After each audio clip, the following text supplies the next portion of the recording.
What's good, everybody? You know who it is, Jersey Boy on deck, Madden 20 New York Jets franchise. And we just completed our off season. I took the liberty of going ahead and building up the rest of the roster we'll be trying to work around with for the preseason. So I will show you guys what some of our additions actually were. I went into the free agency pool and we took a look at a number of players who we feel like, well, they're all hidden development. So basically, I'm hoping that they can develop if they make it to the practice squad or if they end up sticking as an actual depth piece on the team. And hopefully by year two, they can make some contributions, if not in the first year.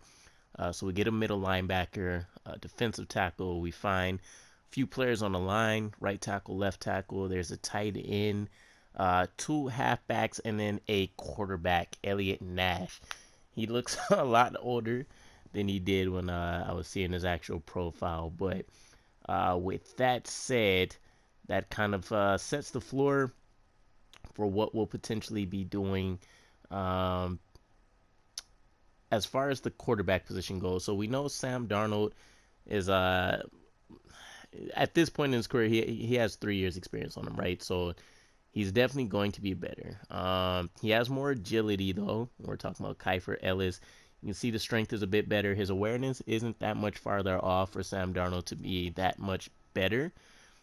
Throw power is greater. Now, of course, his accuracy measurements aren't going to be as great, although at least the deep accuracy isn't too far off. He can throw, not quite as well. Throw under pressure, not quite as well, but not as far off. He can get out of those sacks. Play action, I wish would have been a bit better, but he can carry the ball a bit better, and he has some elusiveness to him. So this is the future of our franchise for all intents and purposes. Sam Darnold will just be looking to try to increase his value as much as possible, and then we will be moving on from him after not being able to provide him the proper nourishment as a young quarterback he would have needed. But he still has plenty of potential, plenty young for plenty young enough for another franchise to decide, molding him. Elliot Nash is essentially just a hope and a dream that maybe we can develop him enough to be a backup quarterback, and then essentially we'll be living the dream the Patriots have, where we can develop them enough to potentially be starters for other teams, get significant capital, and then it is what it is from there. Tyson Sampson's going to move up immediately towards the top, as I want to see as much as possible from him. But I'm sure we're not going to have any, crazy changes here. I'm sure we've established what our lineup is going to look like. Fullback, no concerns. Now, wide receiver, Tyreek Hill obviously is going to be our number one as we look to make sure he can dominate in what the new offense is going to be. Quincy Enunwa is aging. Jamison Crowder is a slot receiver. So it's a bit early, but I want Cordell Stiff to be the number two. He needs all the reps he can get and to build that chemistry with Darnold and Ellis. John Ross III would essentially be the new Jamison Crowder. He has the speed and things. He just doesn't quite have as much route running skills as what Crowder did, but we're hoping the physical traits kind of shine through on that end. Plus, the speed matchup, Tyreek Hill and John Ross being there, I'm hoping that's something that can be taken advantage of. Then at that point, Quincy Enunwa can be the 4. That means Jamison Crowder would be the 5, but we are going to put him on the block, see if there's anything we can get for him. And then Eli Rogers. So Eli Rogers will most likely be moving on as well. I'm going to give those opportunities to the rookie artist Luther as we look to see if we can't do something about getting him developed. Crowder, Rush is still there, and we have Wesco. And then, of course, we have the young addition, DJ Bell, who's hidden development. Maybe he can make something of himself. But if nothing else, my ultimate scenario, I guess, for him would be probably making it to the 3, maybe the 2.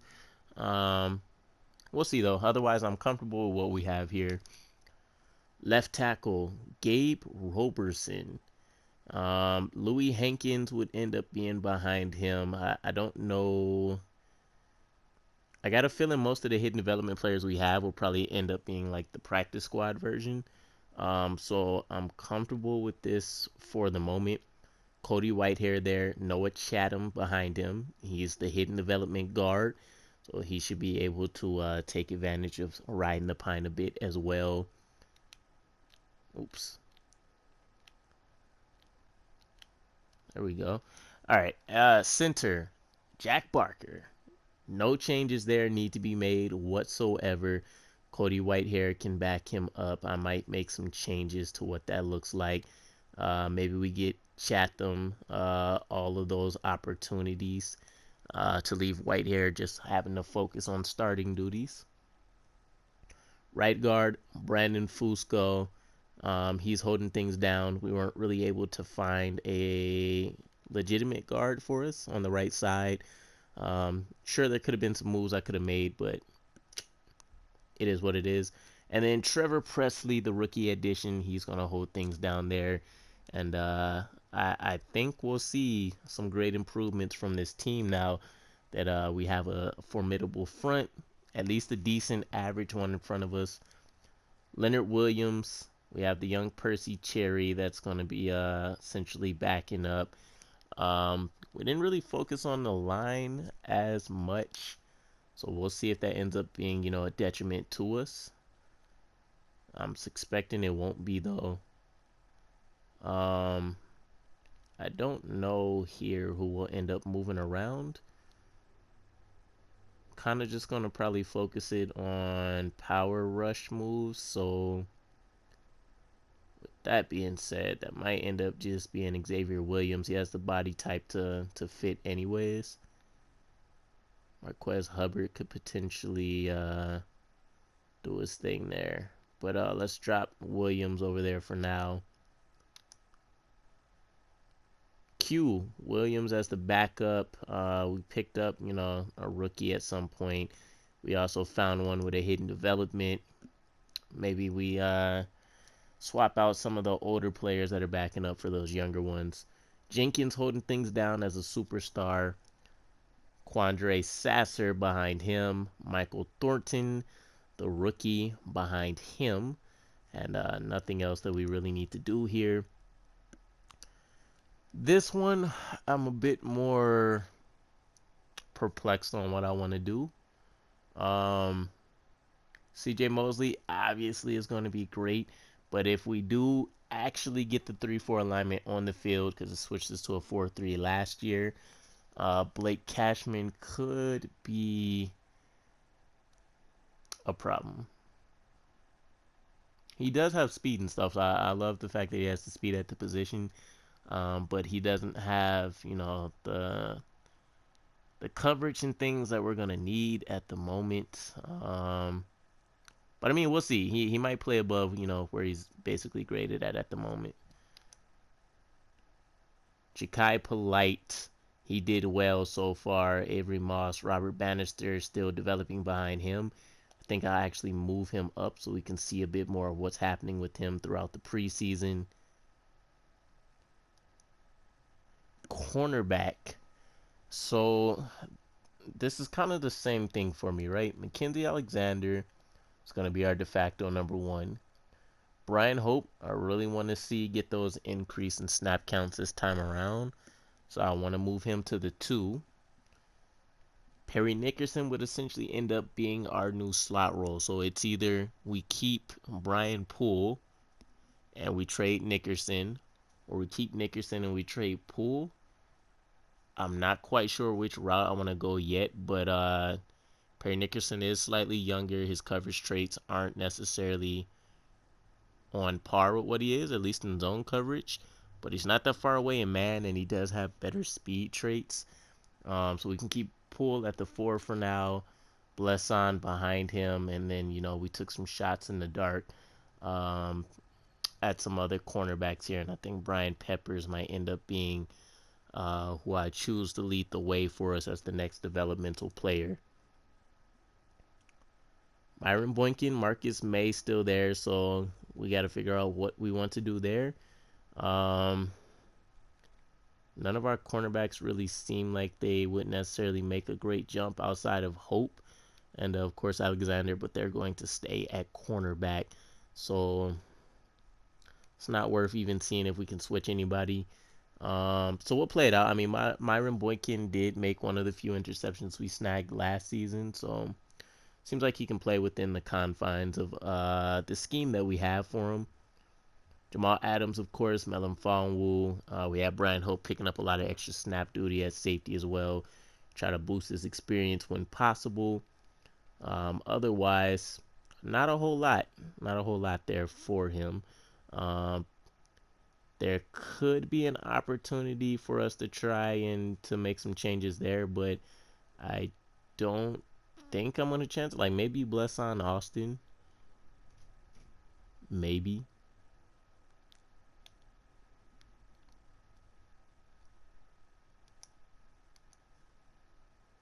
Kicker and a punter secured. Okay. So we know what we're working with. Take a look at coaching next. I think wide receiver was the next one I said I wanted to do. Yeah. So by the end of preseason, we should have that wrapped up. All right. So we're going to have Ellis, Stith, Presley. Awesome. Everybody's covered. And then Brian Hope and them still need to be able to develop. So I think I'll keep it at linebacker and defensive back. Okay, so the next biggest thing for us is we can finally increase some of our players' skills from last season.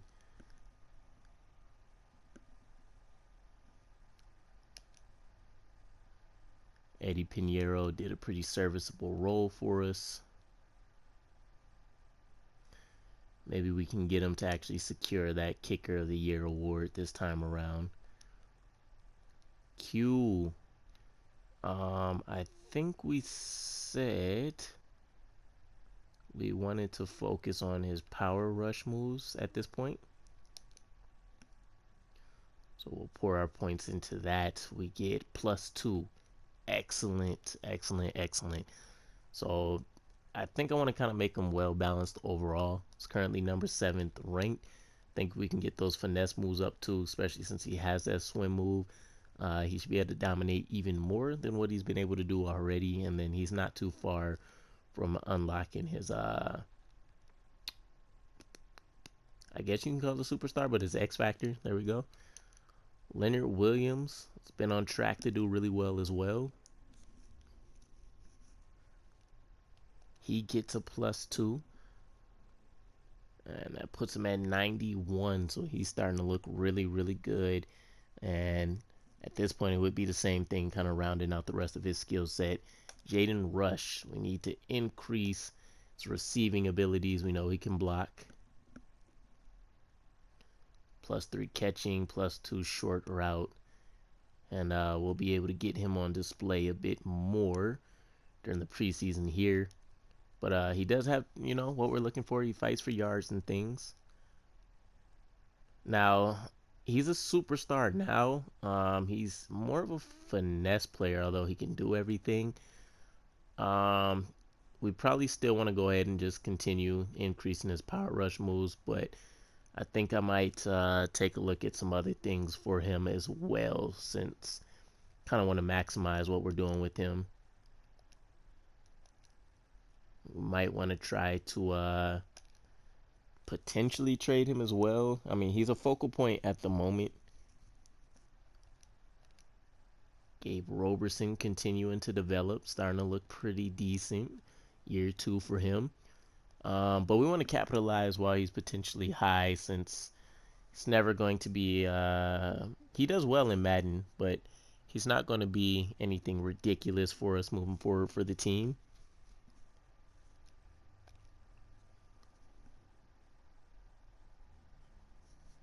Okay, +2 elusiveness. You get a bit more speed, as if he isn't already decently quick enough.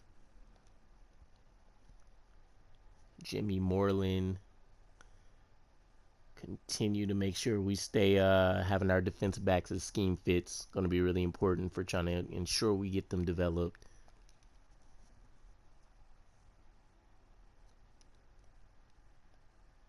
And Justin Jackson, lineman from last season. Yeah, and he was looking pretty rough around the edges as well, but he was more of a pass blocker to begin with. But he didn't really have the strength after we drafted him and like stuff like that. So at this point, he's definitely a rim player for us. I wanted to capture gameplay. I might do the final preseason game, maybe. I'm not quite sure how long I necessarily all want this video to be, but one of the final things for us to check, want to take a look at the schemes that we're going to be working with. So we need to keep something at improviser. I think I'm good keeping the West Coast zone run. I do want to change the defensive scheme. The only thing that's really important here to me is that we keep the cornerbacks man to man. And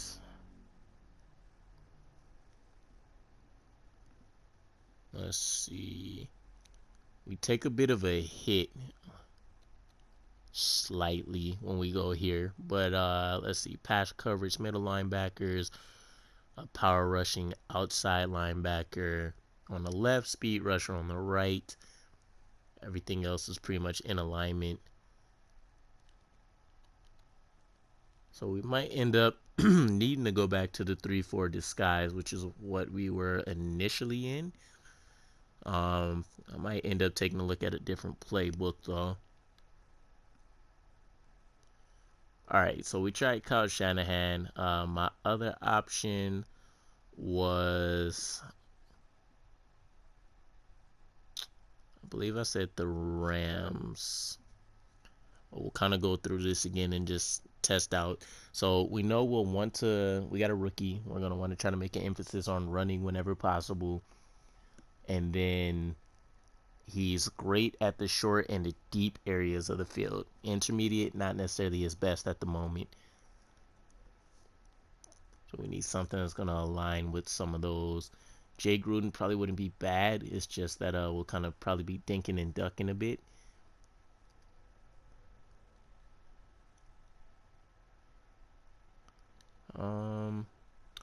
I don't know how often I want to necessarily see we run like play action, since he's not necessarily the most skilled at that yet either.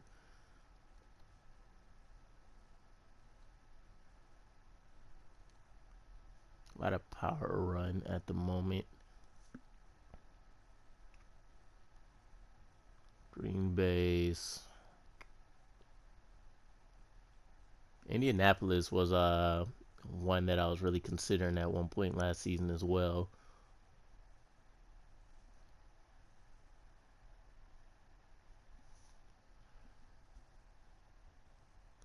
Yeah, I think we might end up going the Rams route for their playbook. Alright, so we'll go Rams. Defense-wise, we just need something that's going to be a 3-4. I'm trying to remember. In this one, I think Todd Bowles ends up being with the Cardinals still.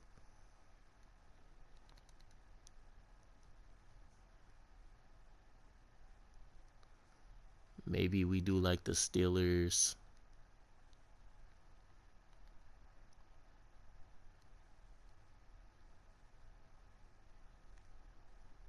No, oh, he might be with the Bucks actually.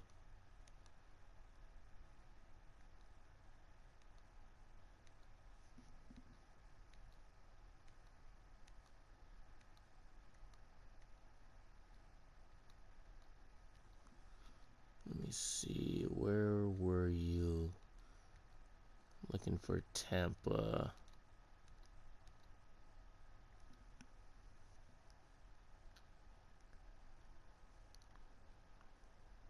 Yeah. So Tampa Bay's defensive playbook, we go Rams for offense. We'll run our West Coast zone run. Although we can take a look one more time.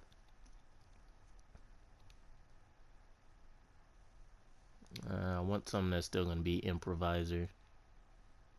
Air raid, not necessarily a fan of. Yeah, okay. So West Coast zone run it is. And I think I'll just do this off screen, lead a bit of surprise and mystery to what happens with the play out of the team. But look forward to our week 1 game against the Jaguars. And we'll see who comes out on top. It'll either be Kiefer Ellis or Sam Darnold. We got a number of other receiver battles. Offensive line, not so much. Some linebacker battles potentially, some cornerback battles. And I think we are much better off as a team with everything said. But drop a like, comment, and subscribe. And looking forward to hopefully putting up a 10+ win season and what I'm expecting to be a big year for us. Peace.